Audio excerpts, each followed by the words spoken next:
For as long as I can remember, I've wanted to be an author. At the start of this year, I decided to do whatever it takes to get there. I've been to London, submitted a book proposal, and now I'm hiring a traditional bothy in the Scottish countryside, perfectly named Writer's Retreats. You may wonder what this has to do with photography. More on that later. For now, join me as I prepare for the retreats and share the journey and bothy with you. We all have a story to tell. May this video give you the courage to tell yours. Well, today is the day. Off to rural Perthshire for 3 nights of writing. I'm just getting myself ready this morning, doing the dishes, cooking Ebony some fresh chicken so he's got something tasty to eat while I'm away. And yesterday I started some work in the garden out of nowhere, but really exciting. But I didn't get the chance to finish it. So I've got to head to the garden centre this morning and get some more chips, lay them before I go, get myself packed and then hit the roads.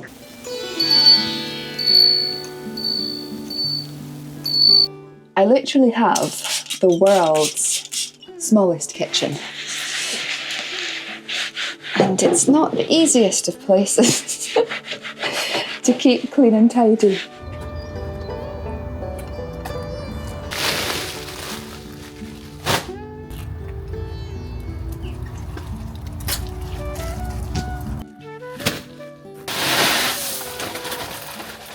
So this is Donegal quartz. I got it more for the name rather than what it looks like. Donegal is a place in Ireland, a country that I absolutely love, and although I've never been to Donegal itself, it's definitely on my bucket list. And of course quartz is a type of crystal, and while this isn't technically crystal, there is little sparkly grains in it, so there must be a little bit of quartz in here. And I'm probably doing all this in vain because I really want to replace this shed. My dad made it for me when I moved in here out of scrap wood. It's done the purpose for the last 2.5 years, but it's starting to fall apart now. And I also want a shed that I can actually stand up in. So I'm reluctant to buy a brand new one because I don't own the property. So if anybody in the northeast of Scotland happens to have an old shed that they no longer need, that still has some life in it, that could be taken down and rebuilt, feel free to get in touch. So some essentials for a writing retreat. We've got our notebooks. This is a custom notebook that I got made off of Etsy, which I absolutely love. It's fantastic. The book that I'm reading just now, Becoming Supernatural by Joe Dispenza. Nice to have something to read while I'm having a break. And of course, the laptop, the most essential thing for now.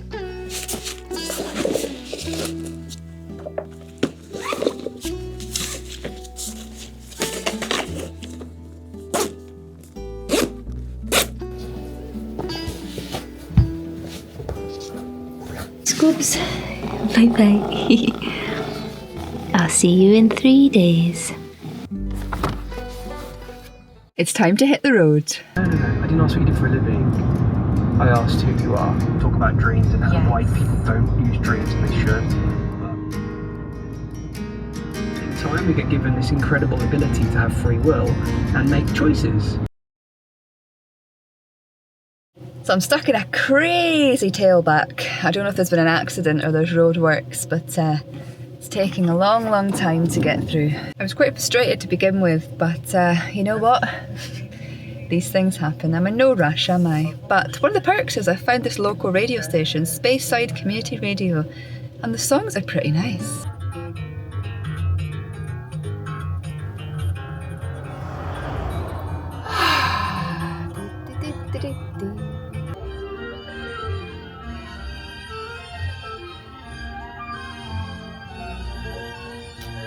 I feel like I'm in London with these tailbacks and this music.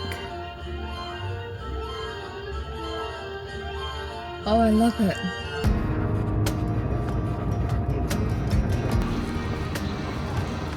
Well, no trip down the A9 is ever complete without stopping off at the House of Bruar. My goodness, it is a Monday and it's out with tourist season and it is insanely busy. So many options for food. The restaurant was heaving. I didn't want to spend too long in there, so I went to one of the deli counters, and I got myself a vegetable samosa and 2 vegetable pakoras. Maybe not the healthiest of options, but yeah. Tasty, tasty! Wow.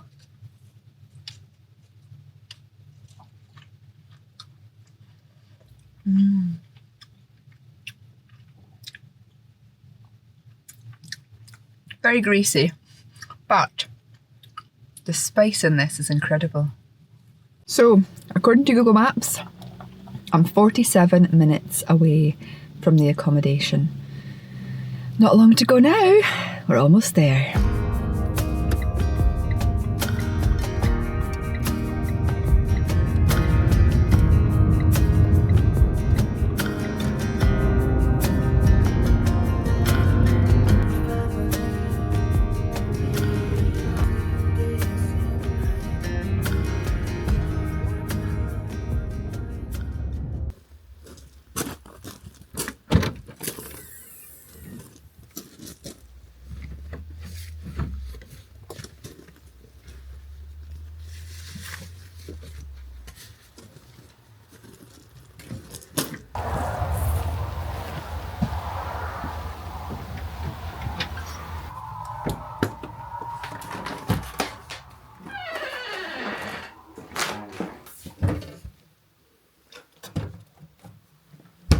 So here we are. I've arrived in this beautiful little writer's retreat in the Perthshire countryside. I just thought I'd give you a little tour before I start getting myself into the writing zone and doing some work. It's such a cute little place. Here we've got the kitchen, space here. This is a little oven, fridge. Here we've got a desktop stove that can go on there. Of course, kettle, toaster, everything I'll need to cook here. A nice little wood burner here, which I'll be putting on shortly because it's a little bit chilly, so we can get the place warm for the evening. It's fairly autumnal outside now. We have got this cute little chair in the corner with a blanket and reading materials. Definitely in line with the writer's retreat here. Nice little lamp. This is the view out of window 1. Got a nice garden, some hills, beautiful countryside. Got an additional heater here, which is currently on. And here's the writer's table. As you can see, it's ideal for one person. Little seat, little lamp. And this is the view out of this window. Beautiful. Spin ourselves round. It's a 1-room house. So we've got the bed here, just a single bed. But lovely, very traditional, which I think is really nice. So tonight, and the next 3 nights actually, I'm going to be sleeping in this bed here with the fire there. How cosy is that going to be? Oh, how wonderful. And then the last place is in here. We have got a shower, toilet and sink. And I love this little area here. So yeah, here we are. This is my home for the next 3 nights. But of course I am here to write. So I think what we should do is get the fire on and start writing.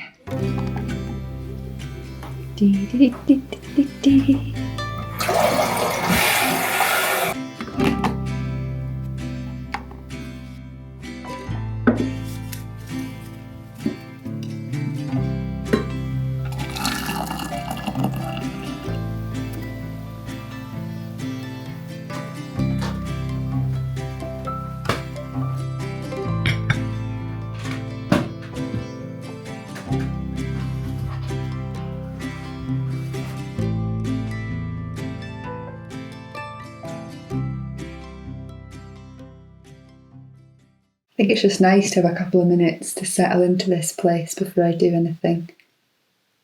And apart from the sound of the occasional car going by, it is silent.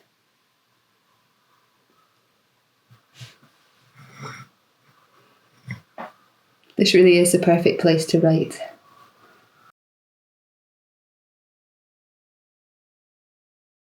So I thought I'd give you a little bit of context about how I ended up here, because if you want to become a writer or you have any other dreams or ambitions in life, then hopefully what I'm about to share with you will inspire you forwards in your own journey. Basically, I've had the dream for many years of being a published author, and I want to be published by an actual publishing house.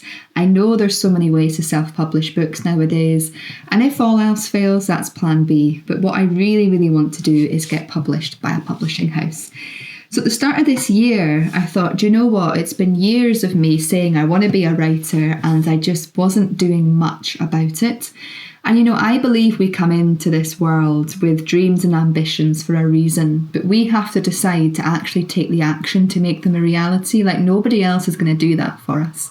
So when this year began, I thought, you know what, I'm going to be serious now about actually pursuing this dream. And as soon as I made that decision, everything just started to fall into place. Firstly, I went on to Instagram and I saw that the publishing house, Hay House, were doing a writer's workshop in London. It was more expensive than what I would normally have paid in the past for a weekend workshop. I also had to get to London, pay for travel and pay for accommodation. So it wasn't the cheapest of weekends.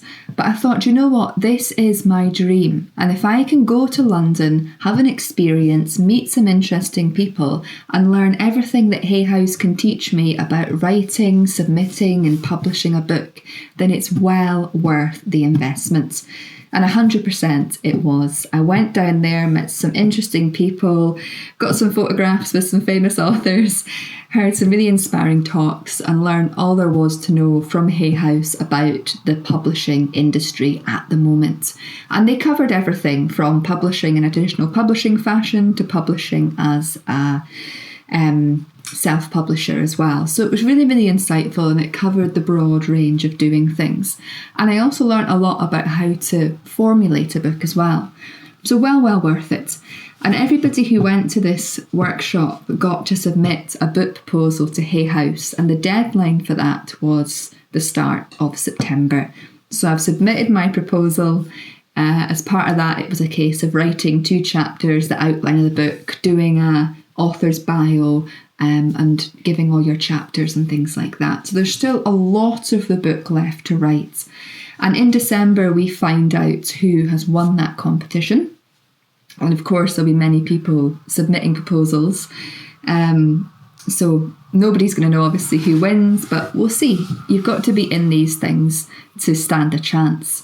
But I'm not relying 100% on this because, you know, it's a competition. Not everybody can win a competition. And I'm quite vocal about photography competitions and how they can be fun to enter and things. But, you know, just because you don't win something doesn't mean you're not good at what you do, or doesn't mean you haven't got a story to tell.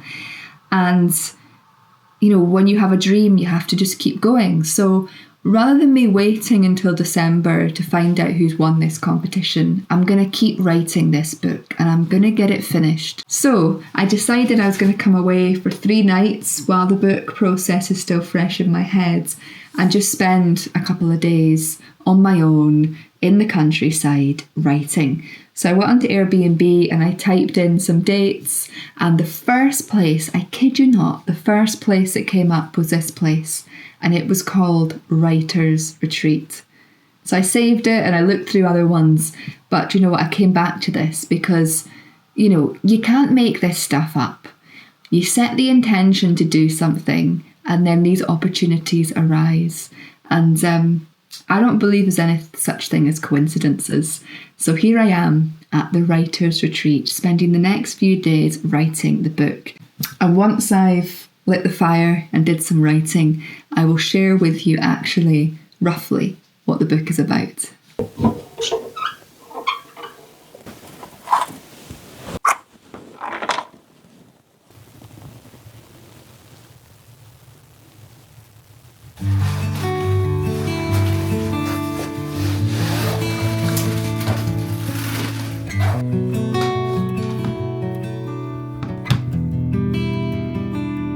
Thank you to everyone who has supported my work through Ko-fi.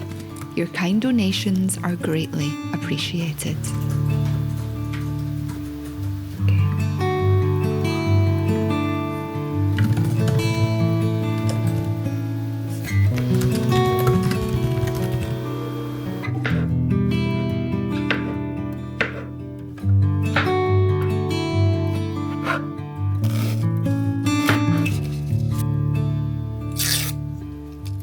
I'm crying.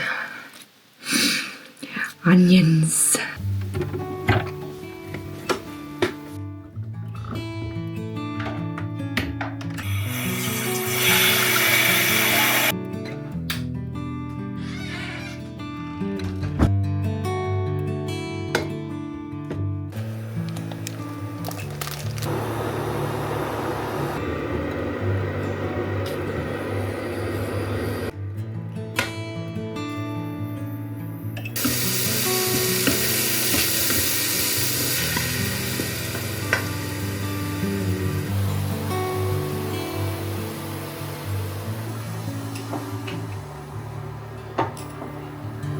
Down, 2 to go. I'm gonna have to borrow a scythe from my neighbours to cut all of the bits. So I feel some kind of responsibility to keep them going as long as possible.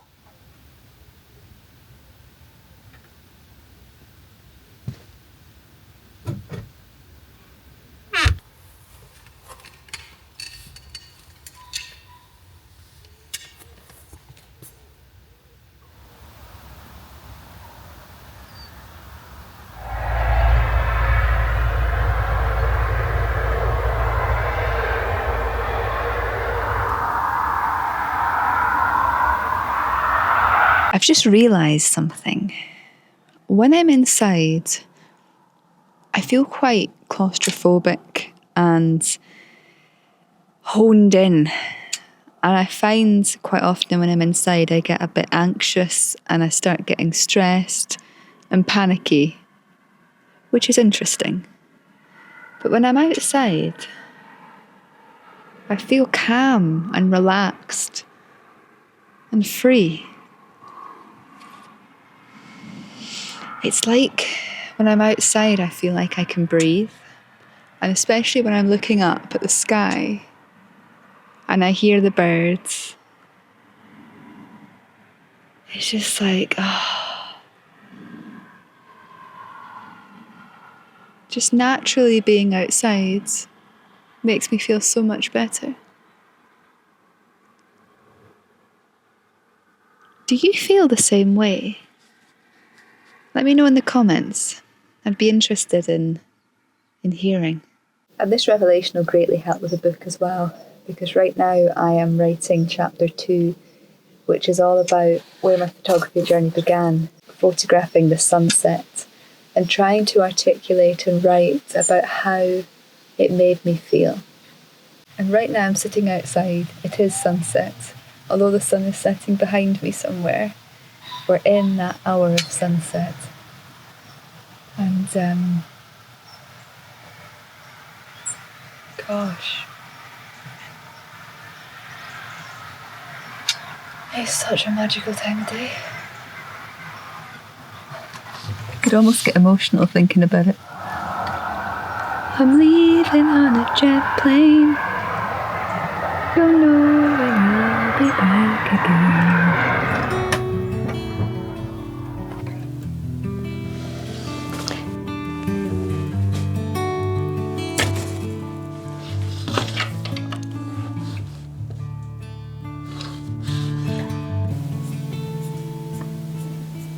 Writing a book is a fascinating process. I started earlier this year with this concept and idea in my head of what I wanted to write about. And I got it all planned out, I started writing it, and it just wasn't flowing. So over the course of the summer, I was kind of rearranging things, rewriting things, trying to find ways to get it to flow, and then it completely flipped into more of a memoir.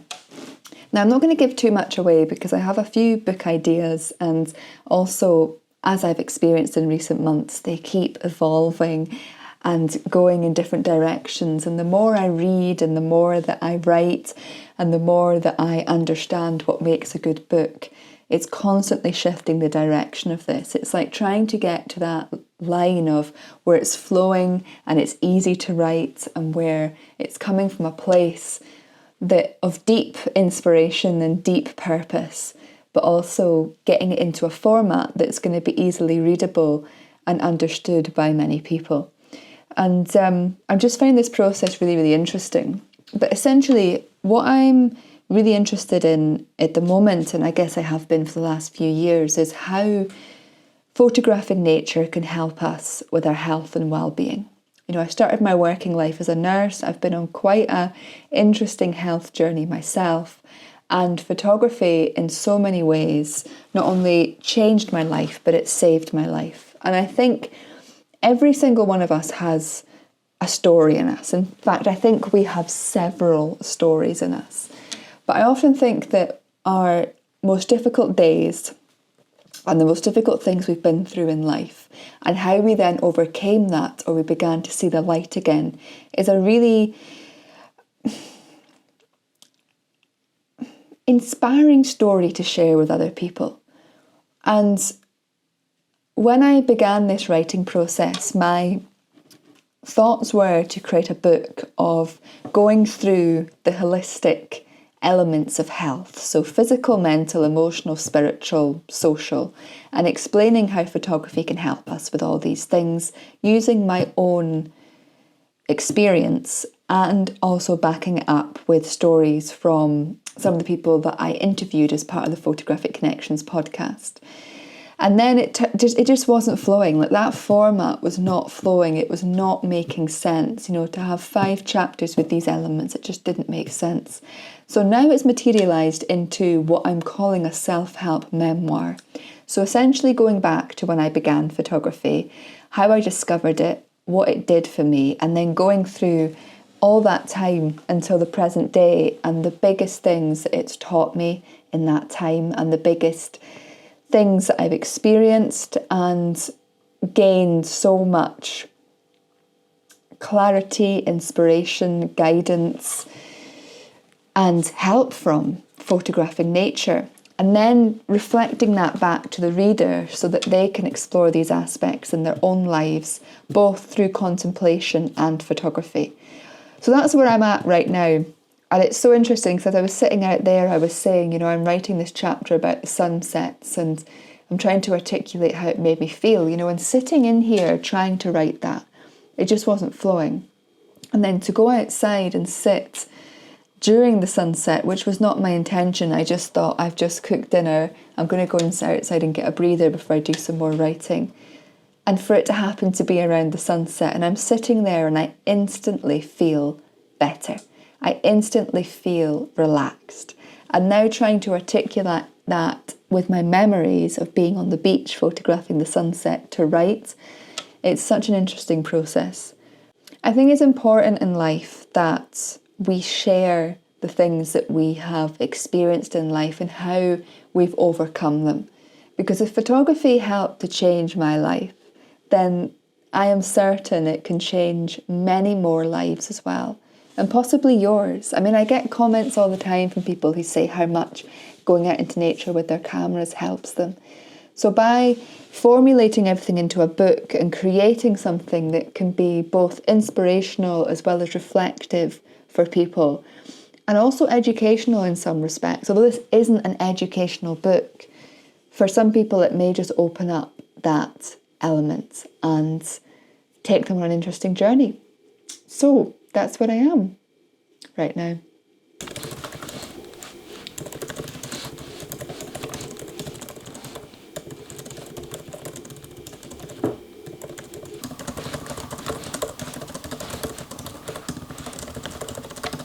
Hello. I'm still hungry, so it's only about 7 p.m. and I've also had a pretty busy day today, haven't I? So I'm just making myself some more porridge with coconut milk and banana before I go to bed. And tomorrow I'm getting up early and taking the morning off writing to meet with a fellow photographer who used to be part of the Photographic Connections community when I had that up and running the first time round. I say the first time round because it may come back at some point. But yeah, I'm going to meet him tomorrow and film a video all about his photography journey that will be on my channel soon. So I'm making some overnight oats to take with me tomorrow because I'm meeting him relatively early so that I can sit on location and enjoy my breakfast. So some nice oats, chia seeds, nuts in here, and I usually have some berries, but I didn't take any with me. So tomorrow it'll simply be this and banana.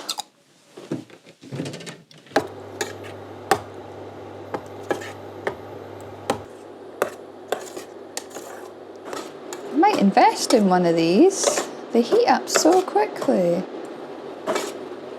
So quickly. Far better than my hob at home.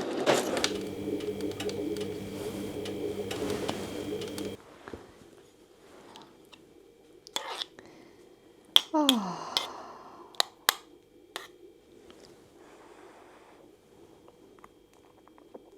I was going to do a spot of photography outside tonight with the cottage, but as I'm sure you've seen in this video, I've had quite a busy day and I'm up really early tomorrow to travel south of Edinburgh. So yeah, I'm going to have an early night. My body's calling for it, and after 2 days of hard labour in the garden as well as everything else, I think it's a good idea.